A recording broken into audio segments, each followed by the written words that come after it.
গীতা সিং ক্লাসেসে সবাইকে স্বাগত। আজকে আমি তোমাদের চুড়িদার কাটিং ও সেলাই করে দেখাবো।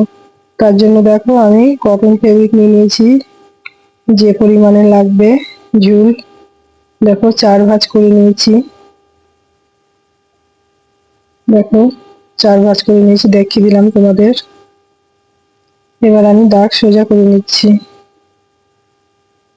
দেখো সোজা করে নিয়েছি। দাগ থেকে নিচে 6.5 ইঞ্চিতে দাগ দিয়ে নিলাম, আবারও 6.5 ইঞ্চিতে দাগ দিয়ে নিলাম। দাগগুলো সোজা করে নিব। দেখো আমি দাগগুলো সোজা করে নিলাম। এবার আমি উপরে যে দাগ দিয়েছিলাম সেখান থেকে ফুটের মাপ নিব। ফুট ছিল 14 ইঞ্চি, হাফ করে 7 ইঞ্চি নিয়েছি। নিচে 7 ইঞ্চিতে দাগ দিয়ে নিচ্ছি। দেখো দাগ দুটো সোজা করে নেব। এবার চেস্টের মাপ নিয়ে নেবো। এখান থেকে চেস্ট 32 ইঞ্চি, 4 ভাগ করে 1 ভাগ নিয়েছি, তার সঙ্গে 2 ইঞ্চি এক্সট্রা নিয়ে নিয়েছি, দিয়ে 10 ইঞ্চিতে দাগ দিয়ে নিলাম। কোমর 28 ইঞ্চি, 1 ভাগ করে 4 ভাগ করে 1 ভাগ নিয়েছি, তার সঙ্গে 2 ইঞ্চি এক্সট্রা নিয়ে নিয়েছি। দেখো দিয়ে 9 ইঞ্চিতে আমি দাগ দিয়ে নিলাম। আবারও নিচে আমি 6.5 ইঞ্চিতে দাগ দিয়ে নেবো। এখান থেকে হিপের মাপ নিব। দাগটা সোজা করে নিলাম। এখান থেকে আমি হিপের মাপ নিয়ে নিয়েছি 10 ইঞ্চি। দেখো দাগগুলো মিলিয়ে নিচ্ছি। দাগগুলো মিলিয়ে নিয়েছি। এবার আর্ম হোলের শেপ দিয়ে নিলাম। এবার নিচের ঘের 11 ইঞ্চি নিয়ে নিব। দেখো 11 ইঞ্চিতে আমি দাগ দিয়ে নিলাম। যেখান থেকে হিপের মাপ নিয়েছিলাম ওখান থেকে আমি নিচের ঘের পর্যন্ত মিলিয়ে দিলাম। এবার আমি সাইড কাটিং করে নিচ্ছি। দেখো ঝুলটা আমি তোমাদের দেখিয়ে দিলাম, এটা 40 ইঞ্চি হবে বলে সাইডটা কেটে নিলাম।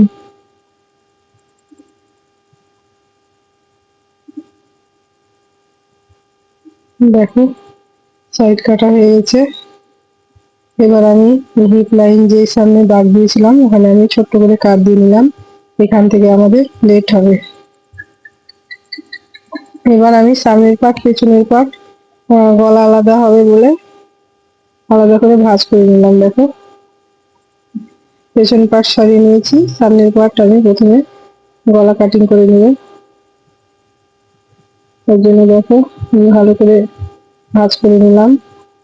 আর তালপাত শেপ দেওয়ার জন্য 1/2 ইঞ্চি ভেতরে আমি দাগ দিয়ে নিলাম।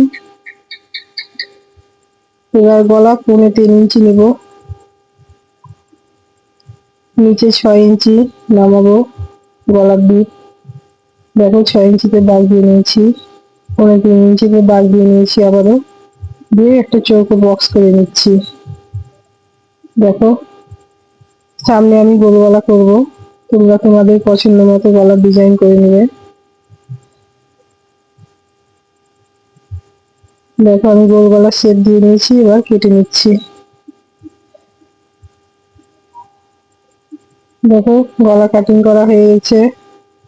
এবার আমি তোমাদের খুলে দেখাচ্ছি রাউন্ডটা কেমন হয়েছে। দেখো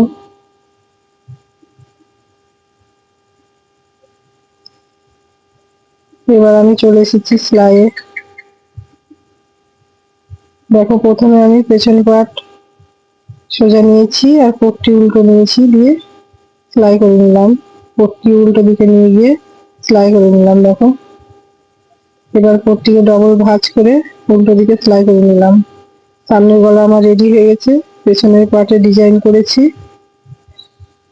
এখানে বোতাম হবে তার জন্য আলাদা করে কেটে নিয়েছি। দেখো প্রথমে ভেতরে আমি কাপড় দিয়ে নিয়েছি, তারপরে গলার ডিজাইনটা রেখেছি উল্টো করে। দেখো চারি সাইডে আমি ছোট ছোট করে কাট দিয়ে নিলাম, এতে করে উল্টো দিকে নিয়ে যেতে খুব সুবিধা হবে। দেখো আমার পুরোটা সেলাই করা হয়ে গেছে। এবার আমি সোজা করে নিচ্ছি, দিয়ে চারিধারে চাপ সেলাই দিয়ে নিলাম।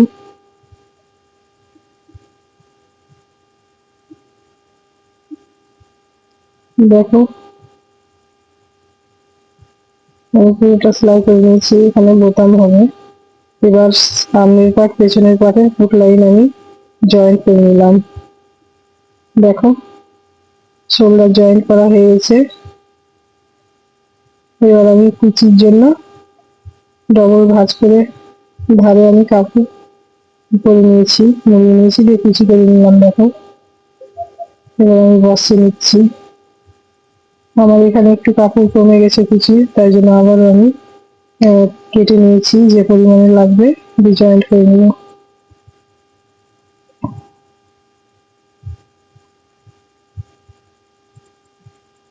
দেখো আমি জয়েন্ট করে নিলাম কুচির কাপড়। এবার আমি বাকিটা কুচি দিয়ে দেবো। দেখো কুচি দেওয়া হয়ে গেছে।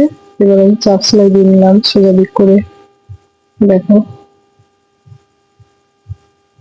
পুরোটা আমি চাপ সেলাই দিয়ে নিলাম। এবার আমি সাইড সেলাই করে নিচ্ছি। দেখো সাইড সেলাই হয়ে গেছে। এবার নিচের প্লেট করে নেব চারি সাইডের।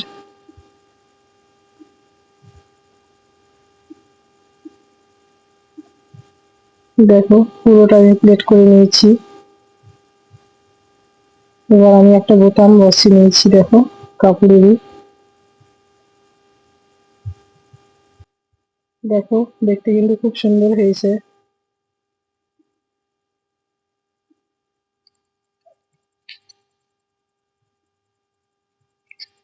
নয়ন, নয়ন